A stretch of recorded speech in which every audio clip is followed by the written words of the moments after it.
Samantala, uminit ang usapan sa social media tungkol sa posibleng pagkakasama ni Andre Caracut sa trading block. Pero ano nga ba ang sagot dito ni Coach Yeng Giao? Ang ibang detalye alamin sa aking eksklusibong pag-abante. Sports Now. Sports Now. Exclusive. Uminit ang usapan sa social media matapos kumalat ang spekulasyon na maaaring mapasama sa trade talk si Andre Caracut ng Rain or Shine Elasto Painters. Lumakas ang bulong-bulungan na may isang Basketball Insider account na nagsabing posibleng nakakagulat ang galaw. Lalo't maayos ang ipinapakita ni Caracut ngunit maaaring may kinalaman ito sa mas malaking papel na ibibigay umano kay Gian Mamuyak sa point guard duties.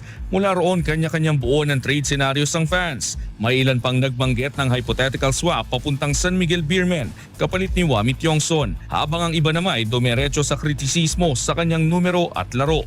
Pero agad nilinaw ni Head Coach Yeng Giao na walang basehan ang kumakalat na balita. Sa isang text message sa Abante Sports Now, sinabi niyang purong spekulasyon lamang ang lahat. Ayon kay Giao, wala pang import ang kuponan at chismis lang ang issue tungkol sa trade ni Caracut. Sa ngayon, nananatiling bahagi ng rotation si Caracut bilang combo guard na kayang magbigay ng scoring at playmaking. Sa PBA man ay lagi may gumagalaw na usapan sa likod ng eksena. Malinaw na sa pagkakataong ito, mas maingay lang ang social media kaysa sa aktwal na negosasyon.